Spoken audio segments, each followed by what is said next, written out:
Coming up in this episode of Odd Bits, Bring it up, grilled octopus, one hand, please. we visit some of Toronto's most inspired chefs to sample a gelato dessert like you've never had before. This one is made with blood. It's got that chocolatey viscosity to it. We try a dish that includes heart, tongue, and marrow bones. That looks fabulous. And then we entice adventurous eaters You can actually pop it out. by serving up fried testicles. My name is Jennifer McLagan. I'm a chef and an author, and my culinary passion is cooking with the lesser-known parts of the animal. This is a lamb testicle. While most restaurants only serve premium and traditional cuts of meat, I believe that some of the very best dishes are made with the other parts of the animal, the parts that are considered by many strange to eat and usually discarded. These are what I call the odd bits. My mission is to bring nose-to-tail style of cooking and dining out of the closet and back onto our plates. This is what I call nose-to-tail cooking. Join me on my crusade as I visit other chefs who, like me, share my culinary passion for cooking the odd bits.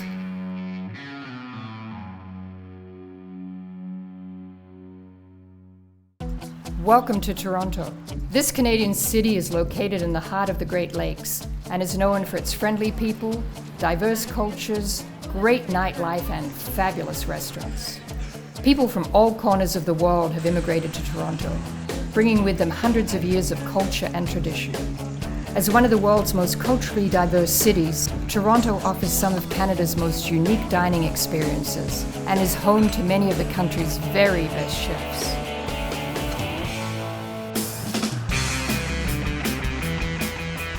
Blood is an odd bit that evokes a strong emotional response. In some cultures, it's considered a taboo food, and in North America, it's rarely consumed, let alone appearing on restaurant menus. But executive chef Rob Gentili has embraced blood and incorporates it into some of his restaurant's most popular dishes. For most of us, the consumption of blood is more likely to conjure up images of vampires rather than a delicious meal. However, Rob is no stranger to using this odd bit. Okay, boys, let's have a good night tonight, okay? His restaurant Buca Osteria Eneteca combines rustic Italian cuisine with unique and exciting ingredients to create an amazing fine dining experience. His blood gelato is a one-of-a-kind must-try dessert.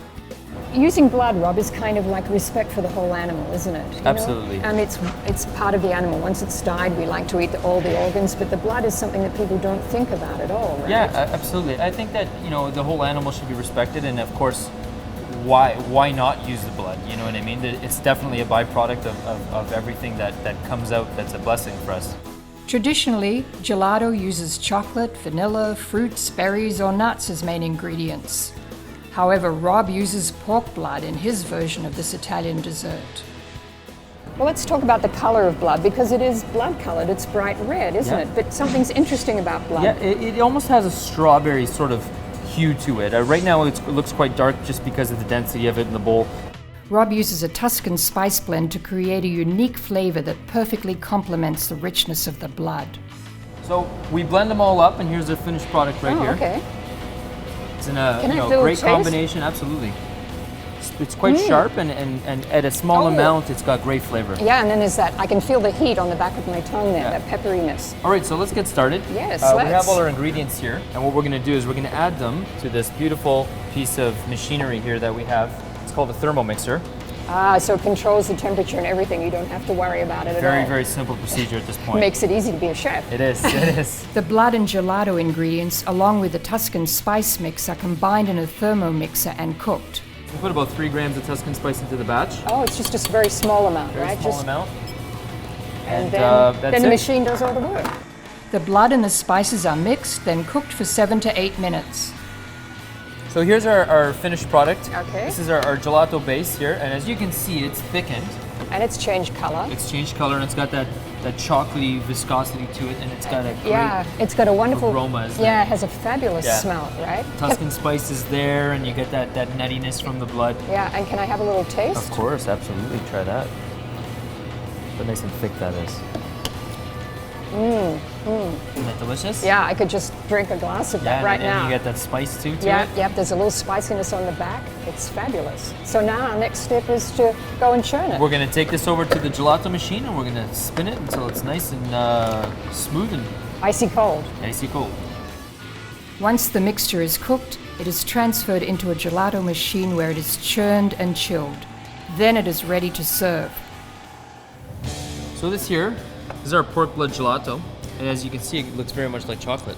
And here we have the candied pistachio that we use, and this is going to add texture. Essentially, it's just some Tuscan spice, some sugar, and we mix it up really vigorously in a bowl, and so that the sugar sort of creates a powder coating around the nuts. And we chop them up, and they're in beautiful garnish. Ah, so again, the Tuscan spice is not only in the gelato, it's also in the nuts. Exactly.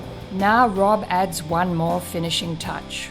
This is a reduction of Chianti wine, as you can see. It has a beautiful thickness to it, and of course, when you reduce wine, it gets a really nice tannin flavor to it. Rob serves the blood gelato in a Sicilian-style brioche.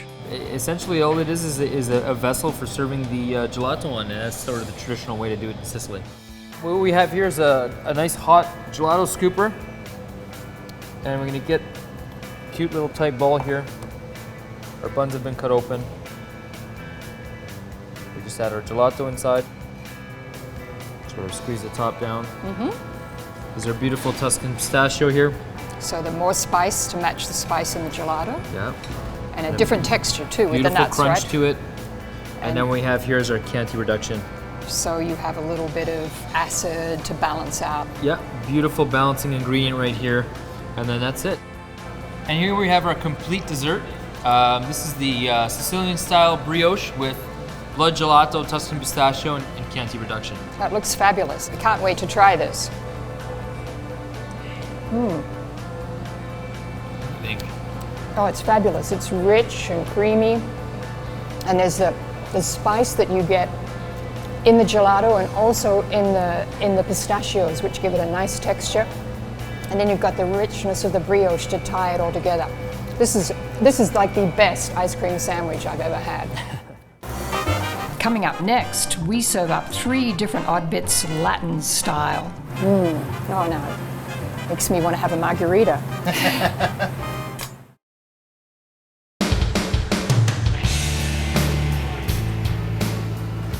There are only a few chefs that embrace the philosophy of using the odd bits in their cooking.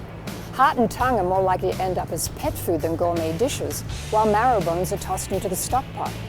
Executive chef Scott Vivian believes in using every part of the animal, and the name of his restaurant perfectly complements his passion for nose-to-tail cooking. It's called Beast. Located in a historic area of Toronto, Beast is known for its carnivorous fare and support of local farmers. With a menu that changes weekly, Scott focuses on seasonal produce and top-quality Ontario ingredients which become the focal point of the gastronomic experience Beast offers. Now, I understand you're going to put 3 different odd bits into one dish.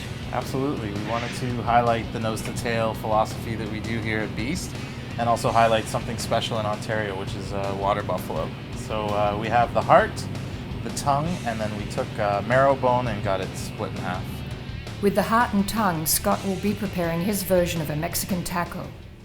We're going to start with the tongue. It takes the longest out of everything. It's already been brined for over 24 hours. Brining is a way to make meat juicier and more flavorful by soaking it in heavily salted solution. So then now it's been brined, you're going to go and cook it. Absolutely. So it's a slow poach in a courtbouillon with some of the pickling spice that we also use in the brine. Okay, great. So we're going to Let's go do ahead that. and put that in the pot.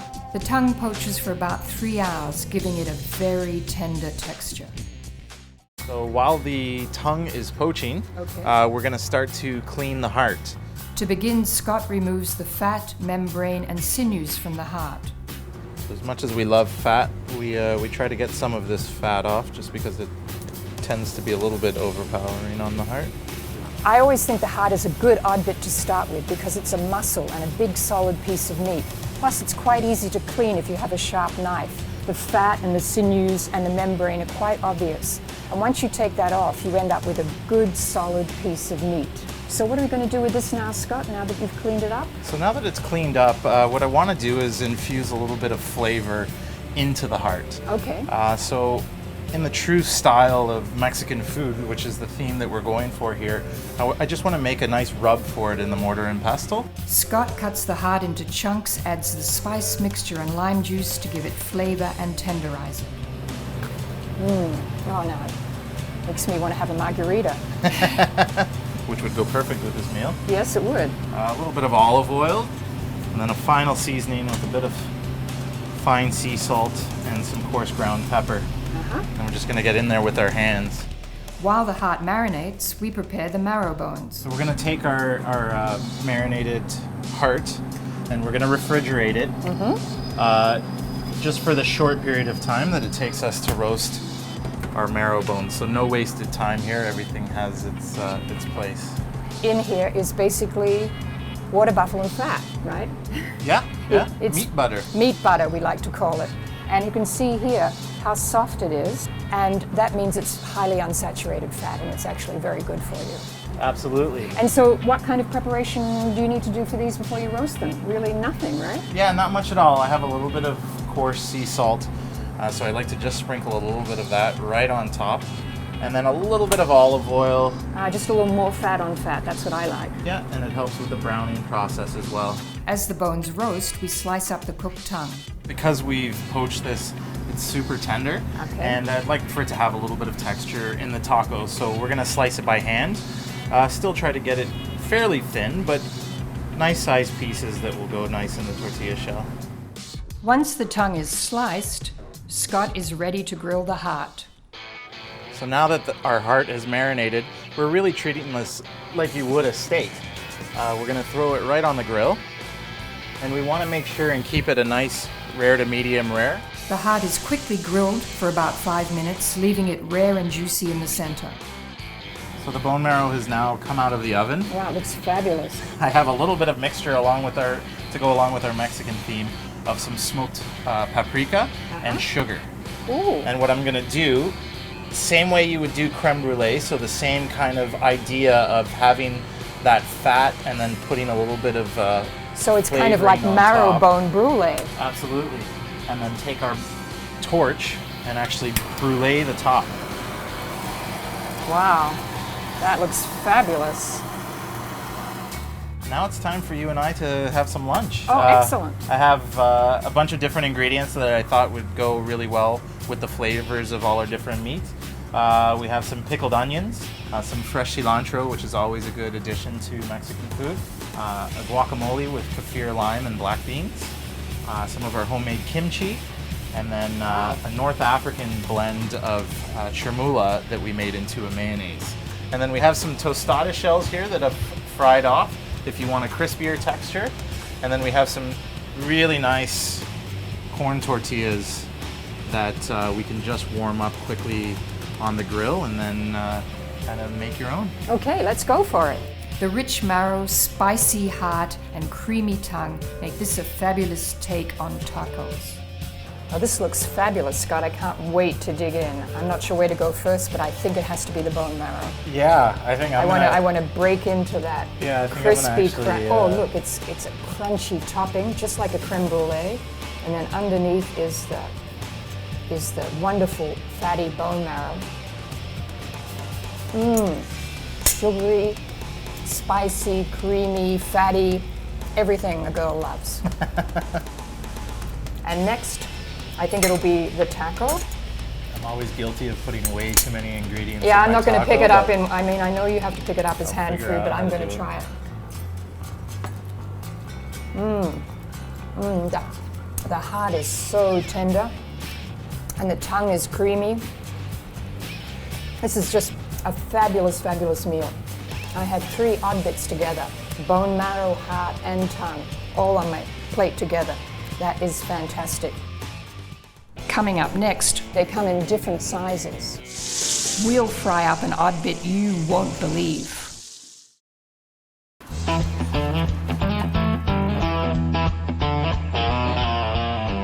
It's not surprising that many odd bits tend to make some people rather squeamish.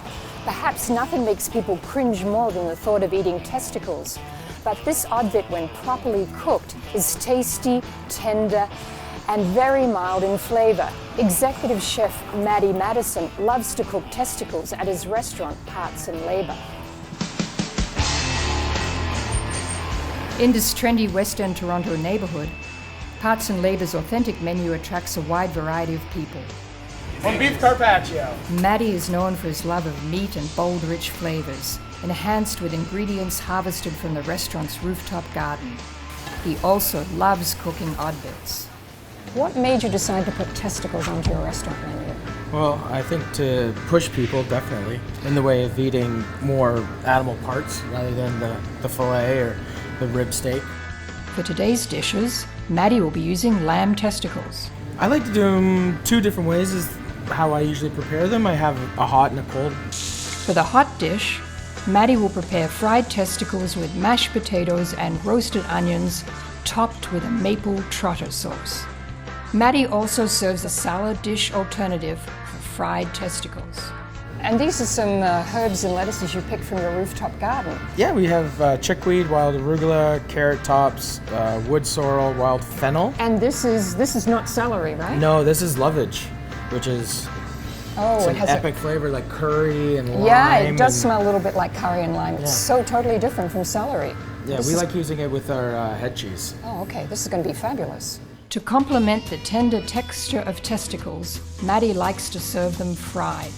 And so they're best kind of like crispy because they actually have a moussey texture, very soft moussey texture. So you like to fry them too because it gives them a contrast between the two textures. Absolutely.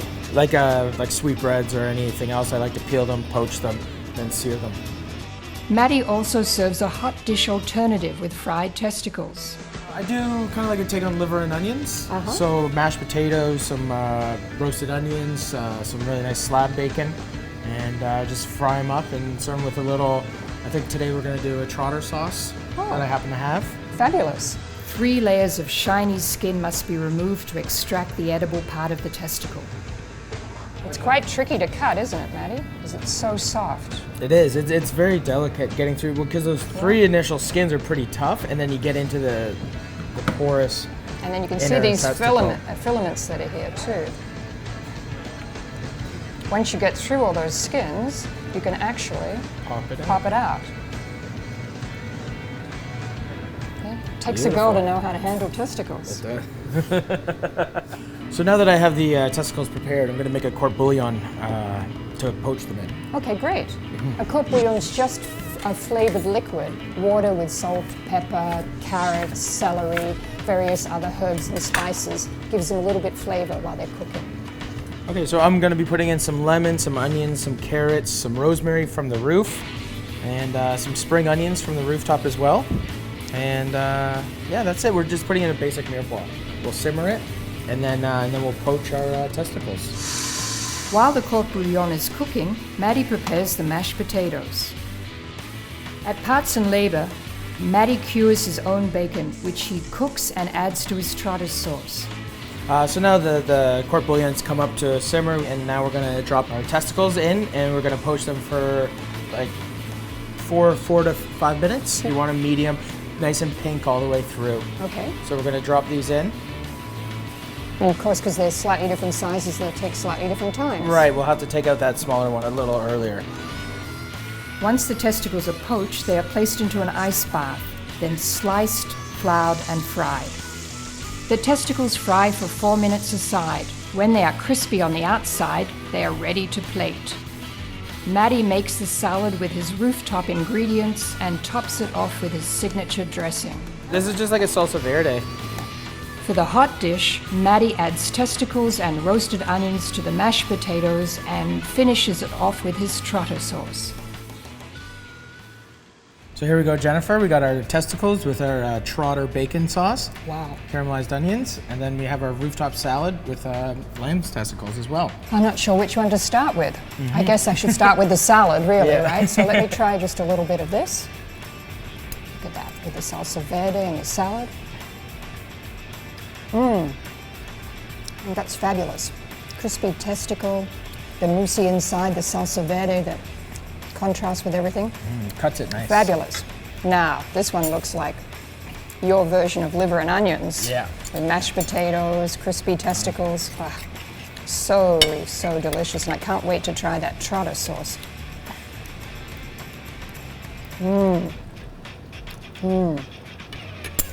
Rich, creamy, smoky, delicious, everything. It is so good. Thank you. I could eat that every day of my life. We've tasted marrow bones, heart, tongue, blood, yes, and even testicles. All these perfectly illustrate nose to tail cooking. And not only do they taste good, they're some of my favorite dishes. Bon appetit.